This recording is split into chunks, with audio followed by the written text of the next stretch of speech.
அனைவருக்கும் அன்பு வணக்கம் நண்பர்களே. இன்றைக்கி இந்த பதிவில் நம்ம என்ன பார்க்க இருக்கிறோம் அப்படின்னா, நாகர்கோவில் சந்திப்பில் நடைபெற்று வர ரீடெவலப்மெண்ட், அதுக்கப்புறம் புதிய நடைமுறையை பற்றி பார்க்க இருக்கிறோம். என்ன தான் சென்னையிலேருந்து கன்னியாகுமரி வரைக்கும் டபுள் ட்ராக்காக இருந்தாலும், இந்த நாகர்கோவில் சந்திப்புக்கு உள்ளே போகும்போது பார்த்தீங்க அப்படின்னா, இது வரைக்கும் டபுள் ட்ராக்கில் இப்போ சிங்கிள் லைனுக்கு நம்ம மாறிட்டு இருக்கோம். அதாவது இந்த ட்ரெயின் அந்த ட்ராக்கில் போயிட்டு அதுக்கப்புறம் பிளாட்ஃபாரத்துக்குள்ளே போகிற மாதிரி இருக்கும். இங்கே இந்த பணிகள் ஒரு 3 வருட காலமாக நடைபெற்று வருது. இருந்தாலும் இந்த நம்மளுடைய சேனலை தொடர்ந்து பார்க்குற நண்பர்களுக்கு தெரியும், இங்கே நடக்க வேண்டிய பணிகள் நிறையா இருக்குது. ஸோ அதனால் நாகர்கோவில் திருவனந்தபுரம், நாகர்கோவில் திருநெல்வேலி, நாகர்கோவில் கன்னியாகுமரி, இந்த 3மே ஒரு ட்ரையாங்கிள் ஷேப்பில் வரும். இந்த பணிகள் எல்லாமே முழுமை பெறணும் அப்படின்னா, எல்லா பணிகளும் நிறைவேறினா தான் இது எல்லாமே கனெக்ட் பண்ண முடியும். ஸோ அதுக்கான பேஸ்மெண்ட் பணிகள் நடைபெற்று வந்துட்டுருக்கு. அதை தொடர்ந்து பார்த்திங்கன்னா 4 மற்றும் 5வது நடைமேடை கட்டி முடிச்சிட்டாங்க. கிட்டத்தட்ட ஒரு 90% பணிகள் முடிவு பெற்றுச்சு. ஃபுட் ஓவர் பிரிட்ஜ் மட்டும்தான் புதுசாக ஒரு ஃபுட் ஓவர் பிரிட்ஜ் கட்டிகிட்டு இருக்காங்க. இது ரயில்வே ஸ்டேஷனுடைய கன்னியாகுமரி சைடு போகிற அந்த தெற்கு பகுதியில் என்ட்ரன்ஸில் இருக்குது. ஸோ எதனால் அப்படின்னு பார்த்தீங்கன்னா, அந்த ஃபுட் ஓவர் பிரிட்ஜ் தான் டைரெக்டாக 4 மற்றும் 5வது பிளாட்ஃபாரத்தை கனெக்ட் பண்ணுற மாதிரி இருக்குது. அது மட்டும் இல்லாமல் இந்த சைடும் 1A பிளாட்ஃபாரத்துக்கு பக்கத்தில் ஒரு ஃபுட் ஓவர் பிரிட்ஜ் இருக்குது, என்ட்ரன்ஸில் இருக்கும். ஸோ அதுவும் 4 மற்றும் 5 கனெக்ட் பண்ணுற மாதிரி இருக்குது. ஆனால் நடுவில் இருக்கிற இப்போ டிக்கெட் எடுத்துகிட்டு வர்றோம் இல்லைங்களா, இந்த ஃபுட் ஓவர் பிரிட்ஜ் 4 மற்றும் 5 கனெக்ட் பண்ணாது. ஸோ அதுக்கான பேஸ்மெண்ட் இருக்குது, ஆனால் அந்த பணிகள் நடைபெறலை. 2 ஃபுட் ஓவர் பிரிட்ஜ் போதும்னு நினச்சிட்டாங்க போல இருக்குது.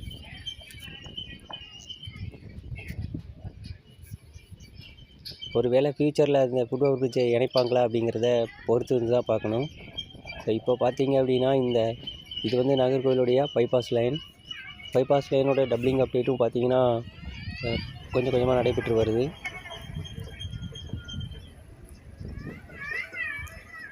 இங்கே நீங்கள் இந்த OHC போல்ஸை பார்க்கும்போதே தெரியும், இங்கே ஒரு 4 ட்ராக் வர வேண்டியது இருக்குது. ஒரு பழையாறு பிரிட்ஜுக்கு மேலே 4 பாலங்கள் இருந்தாலும் இப்போதைக்கு இந்த பழைய பாலம் ஒரு பாலத்தை தான் பயன்படுத்திகிட்டு இருக்காங்க.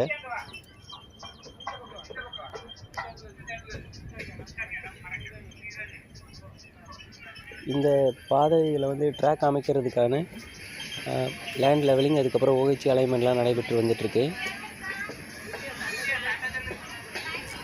கிட்டத்தட்ட பார்த்திங்கன்னா, இந்த அண்டர் கிரவுண்ட் பாலத்துக்கு மேலேயே ஒரு பிளாட்ஃபார்ம் சன்ரூஃப்லாம் அமைச்சிருக்காங்க.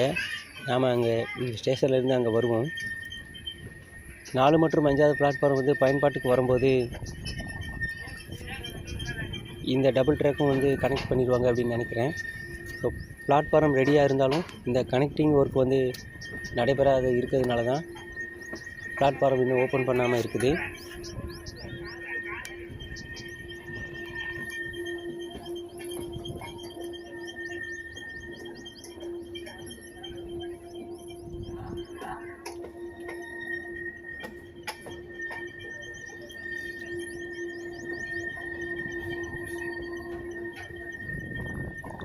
ரொம்ப பெரிய வளைவு. இந்த வளைவு எல்லாருக்குமே பிடிச்சமான ஒரு வளைவு தான். இங்கே லேண்ட் லெவலிங் பண்ணியிருக்காங்க இல்லையா, இதுதான் இப்போதைக்கு ட்ராக் லைன் அமைக்கிறதுக்கு தயாராகிட்டு இருக்காங்க. ஸோ இருந்தாலும் இது தொடர்ந்து நடைபெற வேண்டியது இருக்குது.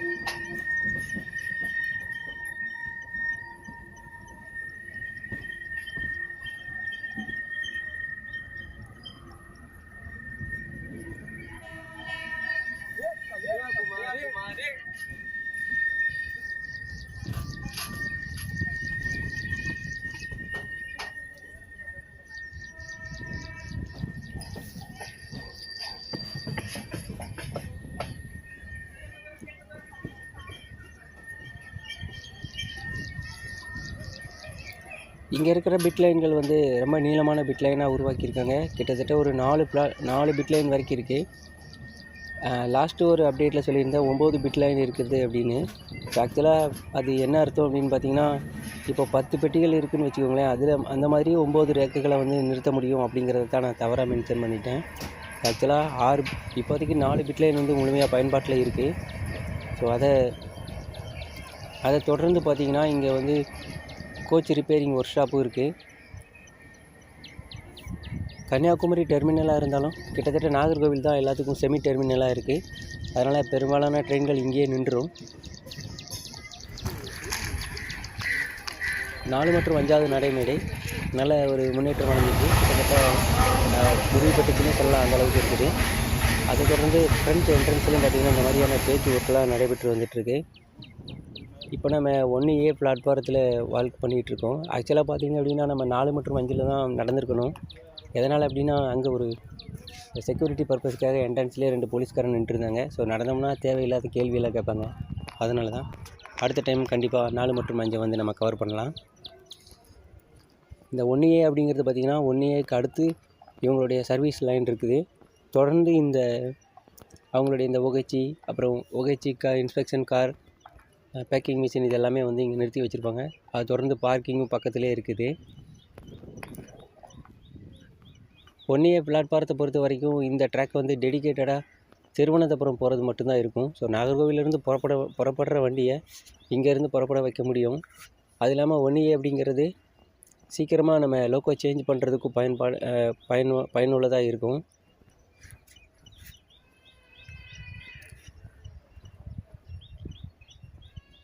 நல்ல ஒரு முன்னேற்றம். ஏன்னா ஸ்டார்ட் டு எண்டு வரைக்கும் பார்த்திங்கன்னா இதை வந்து சன்ரூப் அமைச்சிருக்காங்க.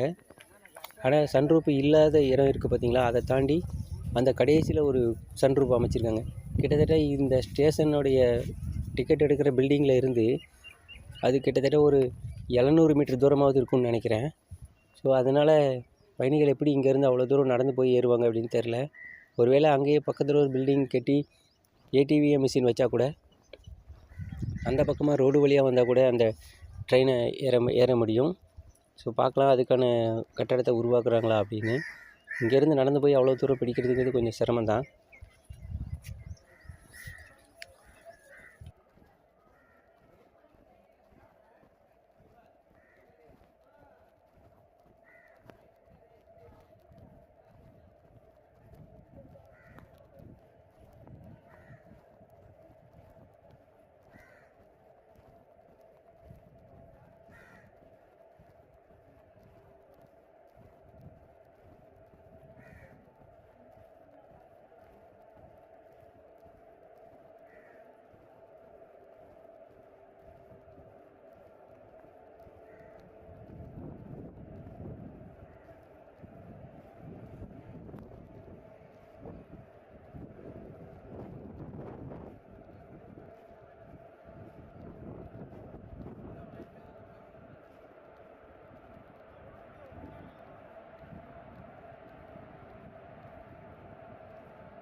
இதுதான் 1A பிளாட்ஃபாரத்தோட கடைசி தூரம் வரைக்கும் இருக்குது.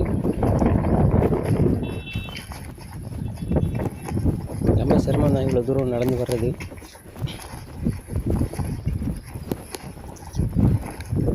தொடர்ந்து பார்த்திங்கன்னா இந்த ஸ்டேஷனுடைய என்ட்ரன்ஸில் இங்கேருந்து தான் இந்த கனெக்டிங் பணிகள் வந்து நடைபெற வேண்டியது இருக்குது. இதுதான் இந்த பக்கத்தில் இருக்கிற லைன் தான் டைரெக்டாக பிளாட்ஃபாரத்தோட கனெக்ட் பண்ணுறதுக்காக காத்திருக்கு.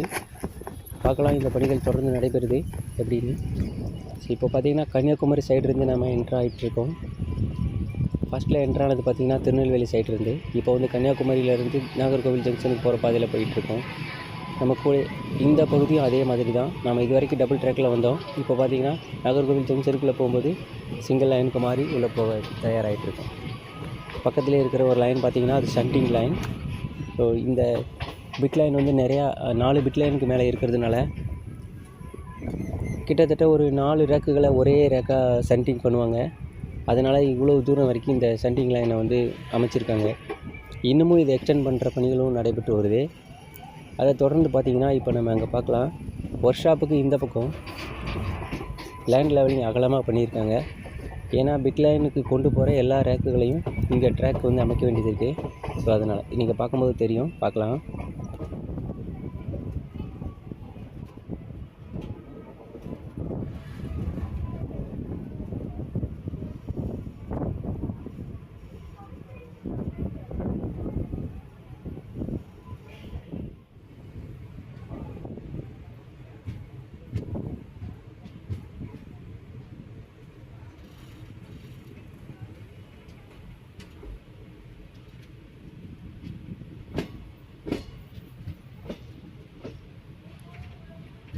ஸோ பிட்லைனுக்கு போகக்கூடிய ட்ராக் எல்லாமே சென்டிங் லைன் ட்ராக் எல்லாமே இங்கே அமைக்க வேண்டியது. அதனால தான் இந்த பாலத்தை நீளமாக அமைச்சிருக்காங்க. இங்கே இது வந்து ஆற்று பகுதி அப்படிங்கிறதுனால நிறையா மண் லெவல் பண்ண வேண்டியது இருக்குது. லேண்ட் லெவலிங் பண்ணிகிட்ருக்காங்க.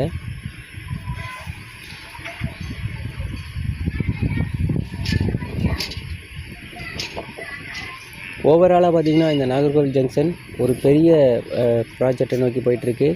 நிறையா ட்ரெயின்களை வந்து மெயின்டைன் பண்ணுற மாதிரி உருவாக்கிட்டுருக்காங்க. தேங்க்ஸ் ஃபார் வாட்சிங் ஃப்ரெண்ட்ஸ். இந்த வீடியோ உங்களுக்கு பயனுள்ளதாக இருக்கும்னு நினைக்கிறேன். மீண்டும் ஒரு பதிவில் சந்திக்கலாம். நன்றி, வணக்கம்.